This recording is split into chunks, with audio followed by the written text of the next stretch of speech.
Hello, this is Dr. Stanley Lang, and today I'd like to talk to you a little bit about blood pressure and stress and the connection between the two. And I guess this came more to mind today because I saw so many patients who were having elevated blood pressures in the office, but at home their readings were normal by their report.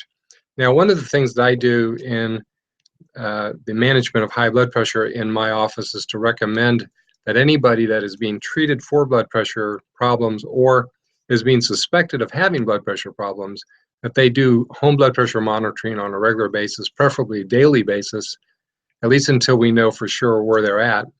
And number two, that they bring their cuff in to make sure that their cuff is accurate, because if we can confirm that the blood pressure cuff is accurate, then I always count the out of the office readings as much more accurate than the in-office readings. Because one of the things that happens to a lot of patients is once they even start thinking about coming to a doctor's office, stress causes their blood pressure to shoot up. And that may be happening with you. Now, one thing to understand is whether or not stress is playing a big role in the blood pressure that you're having right now, if you have blood pressure problems, or whether it's not playing a role at all. And one of the ways that you can figure that out is with home blood pressure monitoring. So if you have blood pressure issues, I encourage you to do home blood pressure monitoring and to really make sure that you have an accurate blood pressure monitor by checking it with somebody else that you know has an accurate one, like a manual cuff. A lot of people are using the digital cuffs now, and some of those aren't very accurate.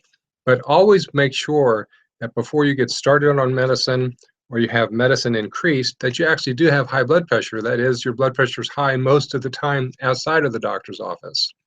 Remember, stress can raise the blood pressure in a moment, and 2 minutes later it could be lower or even higher depending on what's going on. So don't just take one or two or even three elevated readings inside a doctor's office as a sign that you have hypertension, because you might be normal all the time outside of the doctor's office, and you won't know if you don't check. So we do know that any kind of stressful circumstances in some cases will raise the blood pressure, and I just want to encourage you to be a participant in your health care by doing your home blood pressure monitoring, making sure that you actually do have an issue before you start medicine or increase medicine. And it's a good way to just kind of keep track of how you're doing anyway. So doing home blood pressure monitoring on an occasional basis is a good idea. So I wish you well. God bless and have a great day.